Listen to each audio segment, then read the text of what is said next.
Hi everyone, welcome back to my channel. It's been a while. I didn't make any cooking videos. We've been so busy renovating the house and stuff like that, and work and everything.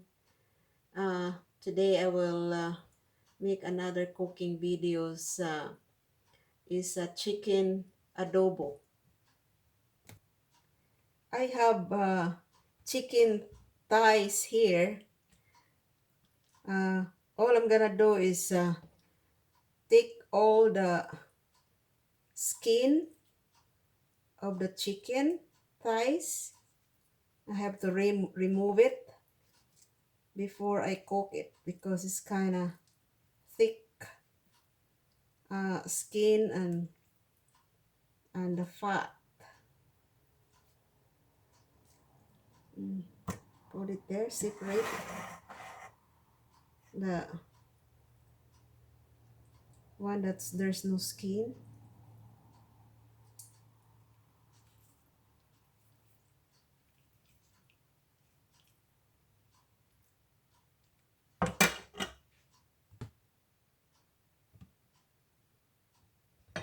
So there's my finished no skin chicken thighs here. I have bay leaves, 4 cloves of garlic, uh, peppercorns, black pepper, salt, soya sauce, and vinegar.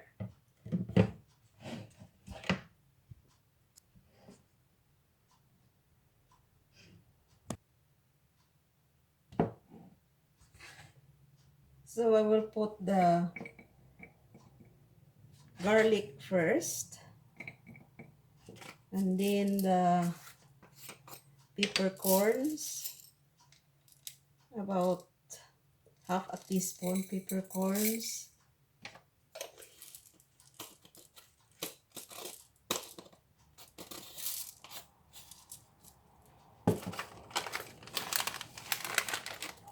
And about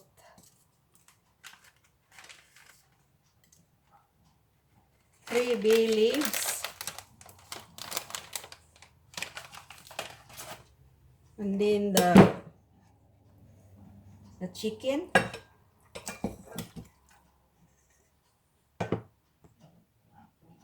and then salt, about 1 tablespoon,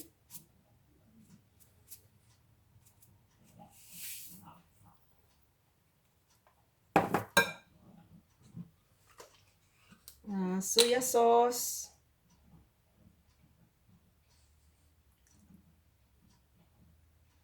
2 tablespoon,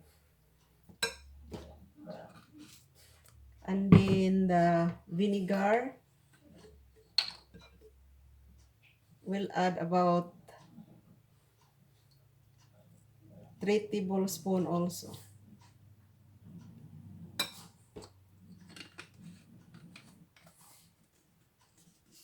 And this one, I'll cook this for about half an hour or so, and see you later.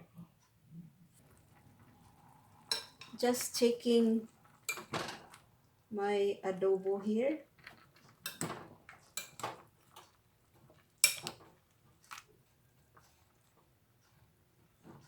Not quite done yet.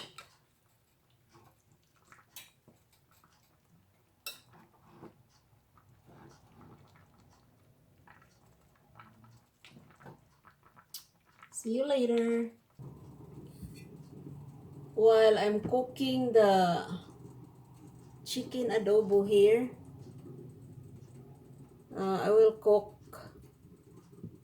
rice. This is 2.5 cups of rice, and I will add 1 can of mushroom, and this one dry onion,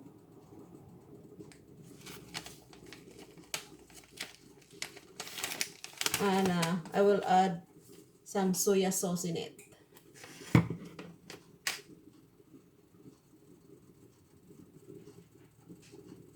I'm using just about 2 tablespoons of dry onion.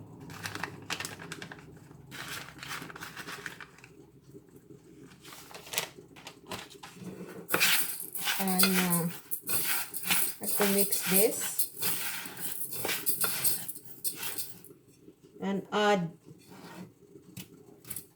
the mushroom.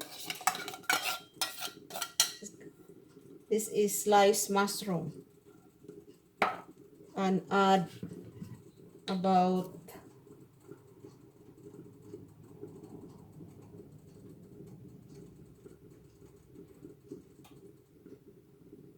2 teaspoons of salt.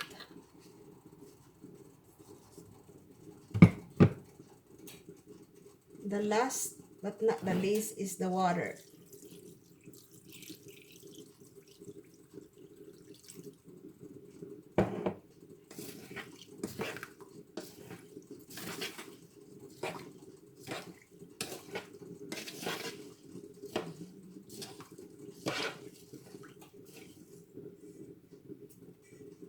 I add more water into it.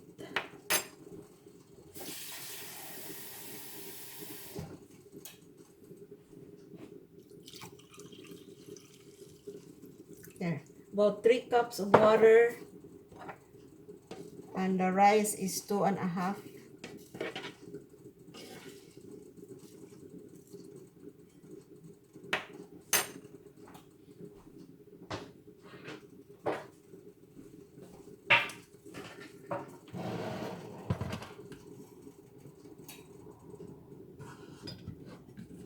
Cook this about half an hour to 45 minutes.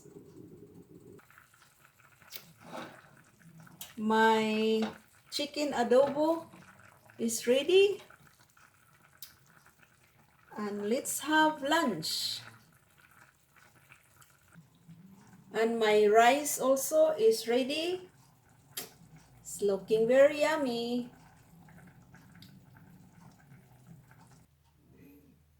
Let's eat, guys.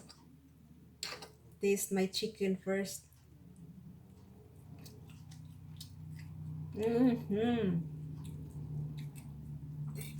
Very yummy. And my rice.